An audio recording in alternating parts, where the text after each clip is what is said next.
안녕하세요. 뉴스반장입니다. 좀 바로 직후에 예. 김건희 여사 매매를 엄청 했단 말이에요. 그렇죠. 2010년 10월 말부터 11월 초까지. 그렇기 때문에 이번 판결로 어쨌든 1차 작전과 관련돼서는 김건희 여사 법적 책임을 벗을 수 있을지 모르겠지만 2차 작전에 연루된 게 너무 아직 많기 때문에 여전히 그 김건희 여사로서는 발 뻗고 자긴 좀 힘든 거 아닌가. 발 뻗고 자기는 힘들다. 예. 전주들 그 소환됐었던 전주들이랄지 이런 사람들을 보면 네. 어떻습니까? 1차와 2차에 모두 연루됐던 사람들이 네. 그러니까 뭔가 흔적이 나온 사람들이 김건희 여사 말고 또 있습니까? 없어요. 없습니까? 그러니까 이제 유일합니까? 김건희 여사? 1차 작전 세력과 2차 작전 세력의 모두에게 계좌를 빌려준 사람은 김건희 여사 유일하고요. 그렇군요. 김건희 여사는 1차 작전 주포가 시작할 때부터 선정됐을 때부터 같이 한 사람이잖아요. 처음부터 끝까지. 그렇죠. 그러니까 처음부터 끝까지 한 사람은 없죠. 김건희 여사 말고는. 유일하다. 예. 근데 왜 소환 조사를 안 합니까? 김건희 여사는? 이게 지금 어지간한 전주들 다 소환 조사했을 거 아니에요? 그럼요. 다 했죠. 예. 뭐 한 100명 가까이 된다 그러던데. 넘죠. 예. 100명이 넘습니까? 100명이 넘어. 그러니까 전주랑 관계자들, 증권사 직원까지 하면 엄청나게 많은 사람들을 소환했고요.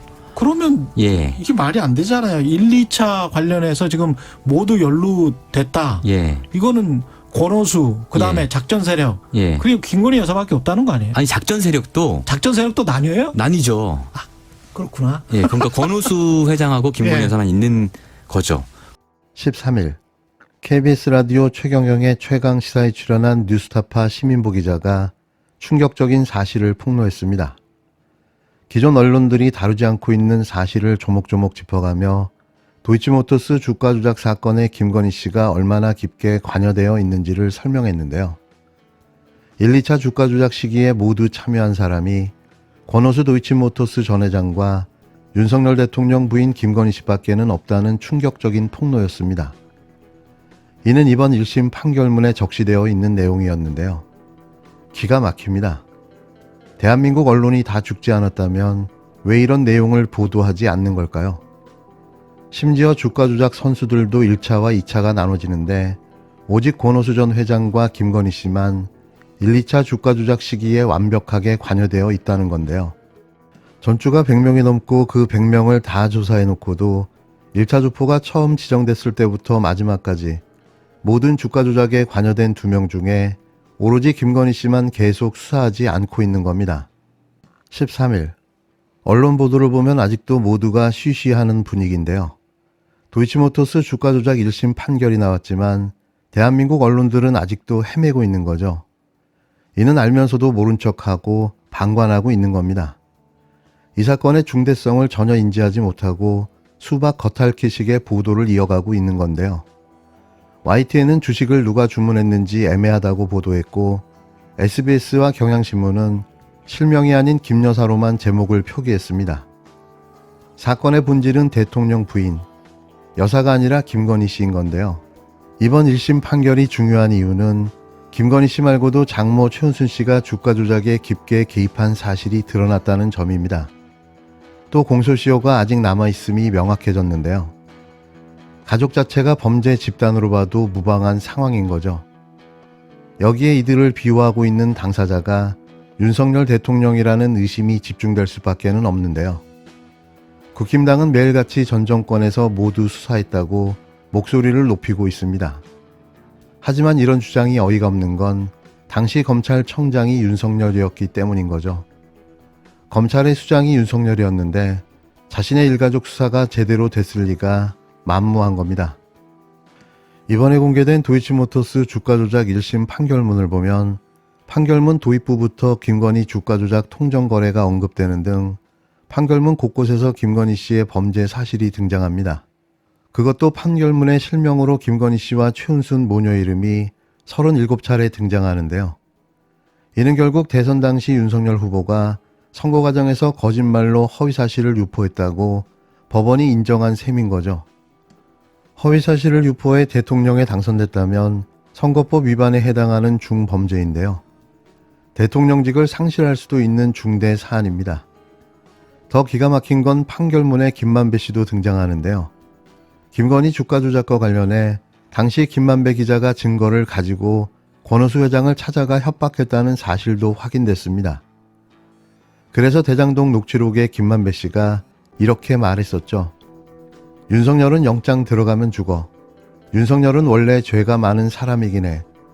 내가 가진 카드면 윤석열은 죽어. 윤석열은 내가 욕하며 싸우는 사람이야. 윤석열이 봐주는 것도 한계가 있지라고 했어. 법원이 이 자료의 신빙성을 인정한 건데요. 결국 김만배 씨는 윤석열 대통령 부인 김건희 씨의 이 범죄 사실을 언론에 터뜨리지 않고 뭉갰다는 내용인 겁니다. 모든 게 다 연결되어 있는데요. 이러고도 특검을 안 하겠다고요? 김건희 씨가 대한민국 국적의 국민이 아니라면 가능하겠죠. 더 얼마나 버틸 수 있을까요? 이러고도 정의당은 김건희 특검은 안 된다고 목소리를 높이고 있는데요. 딱 그 밥에 그 나물이라는 말이 생각납니다. 같은 날 김건희 특검 반대를 주장하는 정의당과 대비되는 용해인 기본소득당 의원의 입장 발표가 있었는데요. 정의를 부르짖는 정의 없는 정의당과 비교되는 촌철살인의 용의원의 발언은 정의당의 주장이 얼마나 말도 안 되는 논리인지 깨 부셔버렸습니다. 김건희 대장동 쌍특검이 필요한 이유가 뭔지, 왜 그렇게 해야 하는지를 정확하고 명쾌하게 설명했는데요. 특히 시기를 놓치면 안 된다며 정의당 특검 신중론의 일침을 날린 대목은 정의 없는 정의당 6명의 의원보다 똑소리 나는 초선 의원 1명의 가치가 몇천 배의 빚을 발할 수 있다는 걸 깨닫게 해준 순간이었습니다. 도이치모터스 주가 조작 사건에서 김건희 여사의 공모 여부는 검찰의 관심법이 필요 없을 정도로 충분한 증거와 정황이 드러났습니다. 김건희 여사가 최근 1심 유죄 판결을 받은 권오수 전 회장 등과 같이 움직였고, 지난 대선 과정에서 당시 윤석열 후보 측의 해명이 거짓말임이 드러났습니다. 그럼에도 법무부가 최근 밝힌 바에 따르면 검찰은 이 사건 수사 과정에서 김건희 여사를 한 번도 소환 조사한 적이 없습니다. 현직 대통령의 배우자라는 이유 이외에 다른 이유를 상상하기 어렵습니다. 정부 여당 쪽의 반박 논리는 하나입니다. 문재인 정부가 당시 윤석열 전 검찰총장의 불개입이라는 수사지휘권까지 발동하면서 소위 친문재인 검찰 라인을 통해 적극적인 수사를 했음에도 기소하지 못했다는 것입니다. 저는 이 상황은 특검에 대한 반박의 논리가 아니라 특검 필요를 더하는 요소라고 생각합니다. 주가 조작의 상당한 증거와 정황이 수사 단계에서 이미 확보되었음에도 왜 김건희 여사에 대한 수사와 기소를 진행하지 않았는가? 특검은 이것까지 밝힐 필요가 있습니다. 김건희 여사의 주가 조작 사건 특검도 우리 사회의 규범적 가치와 긴밀히 연결되어 있습니다. 우리 헌법은 시장경제를 기본 이념으로 하고 여기에 경제민주화를 시장경제 이념에 대한 보충적 규제적 원리로 두고 있습니다.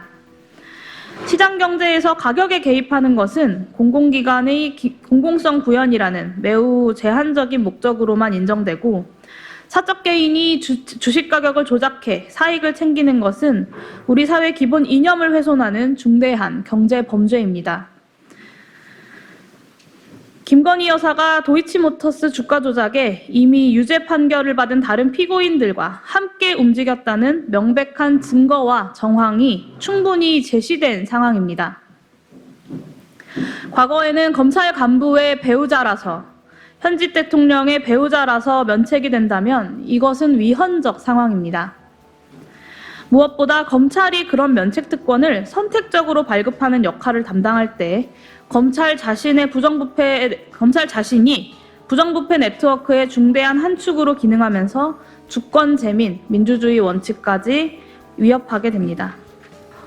혹자는 이것을 집권 세력이 갖는 프리미엄이라고 하기도 하고, 현행제도 하에서 이 불공정은 어느 정도 불가피하다는 것을 인정합니다. 저도 그렇습니다. 행정부가 정치적으로 완벽하게 중립적일 수 없고, 민주주의는 선출 권력이 다수 지지자 국민의 요구를 대변하는 집권 세력의 국정 운영 방침에 따라 집행 권력을 활용토록 합니다. 하지만 검찰권 행사의 불공정성이 어느 수위를 넘어가면 우리 헌법의 원칙이자 가치체계의 최고 규범인 민주주의를 직접적으로 훼손한다는 점에서 검찰권의 행사는 특별히 절제되어야 하고 외부의 감시하에 엄격하게 견제되고 통제되어야 합니다.